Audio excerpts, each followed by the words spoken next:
Hey there, if you've been here before, today's video is going to be a little bit different than normal because you're probably used to seeing me doing things like this. And today I'm going to be doing a lot of this. And the reason for that is I'm actually making this video because it's something I've been wanting answered, which is, does clean beauty actually work? And if so, is there one of these common, most popular brands that works better than the other? Let's find out.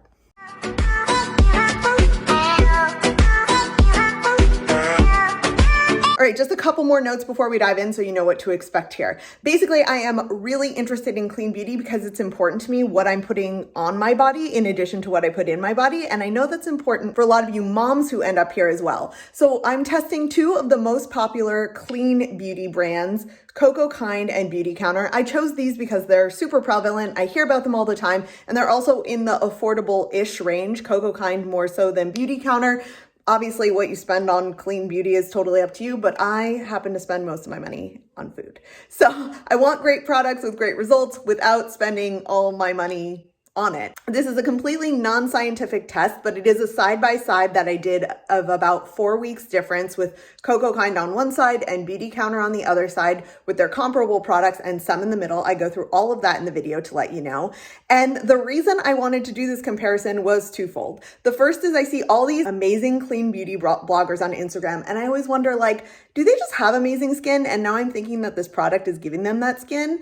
And maybe that's true, but the reason that I felt qualified and a little bit embarrassed to do this is I've been told by two different skin professionals that I was aging prematurely, which, as you can imagine, at 37 is an amazingly awesome thing to hear.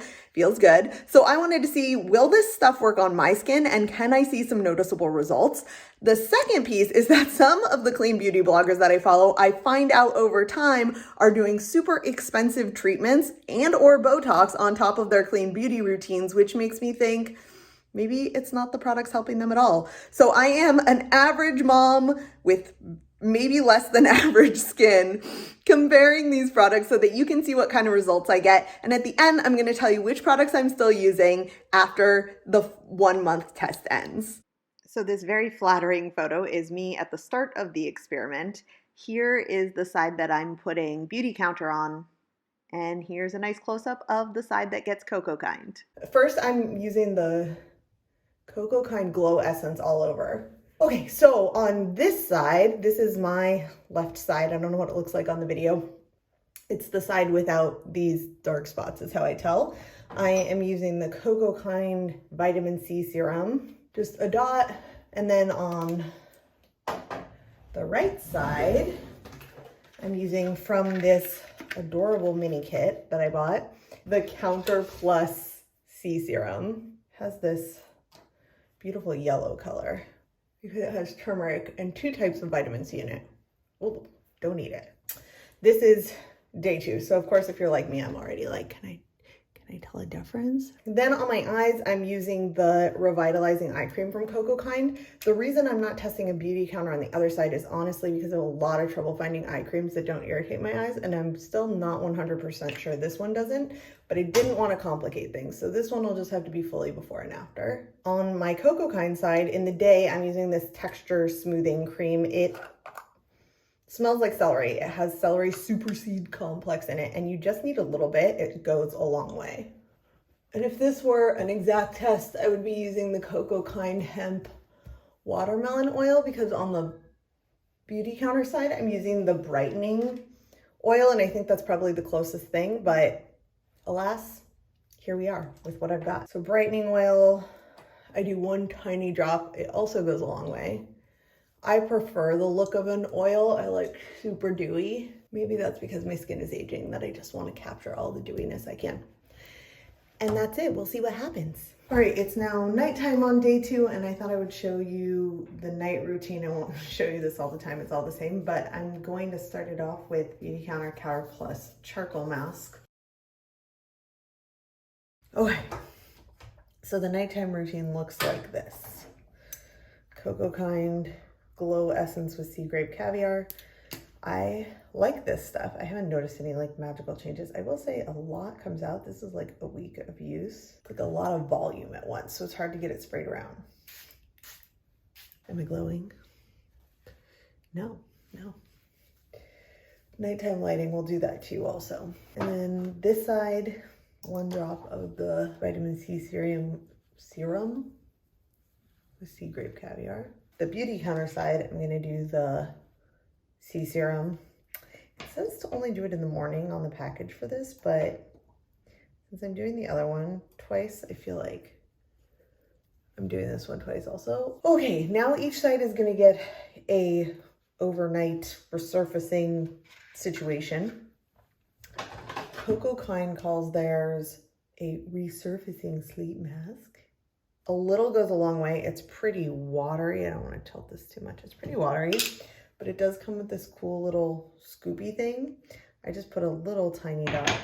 It has a bit of a scent, but nothing like too offensive.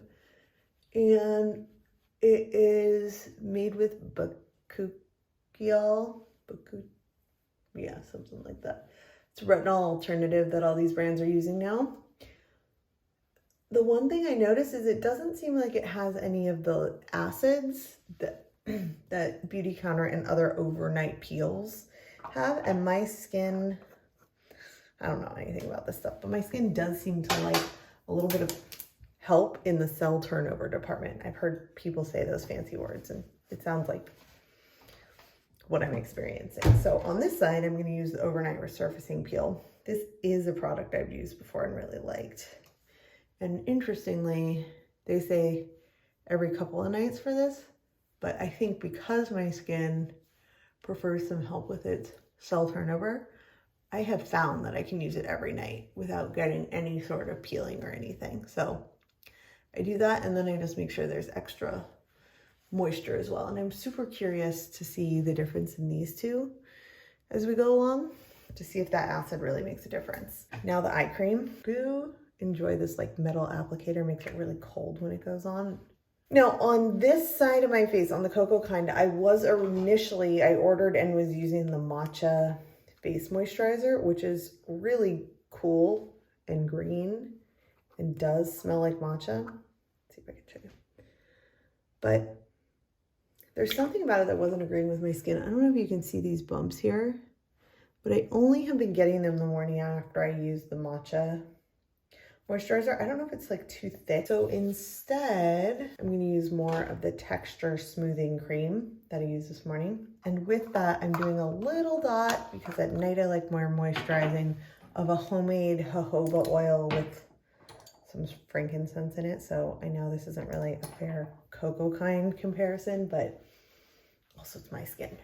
And on the other side, I'm going to do more of the brightening facial oil, because again, we're keeping it simple and we're just trying to see what these products can do, and frankly, if there's any difference. There's definitely a part of me that wonders on, you know, night 2 of splitting my face in half, like, is it just having a routine that makes your skin better? Because I didn't have a routine for a long time, and then I started having one, and I've been pretty good with like, I've been thinking it's been looking better kind of no matter what I use, and I've gone through a number of things as I test different stuff, and it's like, is it just that I'm washing my face and using toner and putting on some serums and oils? I don't know. Let's find out. This is me halfway through the trial with extra puffy eyes from just waking up. And here I am at the end of the trial in slightly different lighting, which I do find makes a huge difference in how my skin looks. I am a little bit red because I worked out recently, but I wanted to do some real-time video of my final skin at the end of the trial. This is the Cocokind side. And over here is the Beautycounter side. I am not great at judging this stuff, but I would say this is what I found out. I don't see a huge difference between the two routines, but I did like pieces of some more than I like pieces of others. So my plan is to kind of mishmash them together, get some acids from Beautycounter or another product, get that awesome moisturizing from the texture smoothing cream from Cocokind. And what I learned most, well, I think my most visible result is my pores feel a lot smaller. And I do feel like some of my coloration has gone down. I just finished my period, and I would say my skin is like pretty clear for this time of the month, but I didn't notice a huge difference in things like my sunspots and other things that I struggle with, or my under eye circles. Those really just depend on the time of the day. So I would say all in all, what this experiment taught me is that having a routine matters. Hold up. I filmed this whole video. It was fully edited. It was about to be published. And then I got this memory in my photos. And do you see what I see? When I look at these pictures next to each other, this picture's from about a year ago, as compared with post clean beauty trial, I see a huge difference. Now, obviously I wasn't using these products this whole year, but I attribute this difference to exactly what I was saying. Having a routine, understanding how to layer different products. And at the end of the day, what you use is important for sure. But more important is that you have a routine, make sure it's balanced, and that you stick to it. And I think this picture proves that. It is good to have a routine and it's good to use quality products, and that finding the exact quality products that work for you are a journey. It's not some magical thing. My lines on my forehead did not go away. I think in the absence of Botox, they're with me. How lucky am I? And so I'm going to keep working on finding a routine that works for me. If you guys want to know what products I continued using from this trial, it's a mishmash of all of them. Let me know and I'll do another video to show you what's working and how I put together a routine that works for me. If you want more ways to save time, money, and energy living well, usually feeding your family well, but in this case, living well, you can subscribe to my channel. I'm going to be doing more videos like this every month to tell you what are the natural health things you actually should spend time, money, and energy doing, and what are the things you could ditch.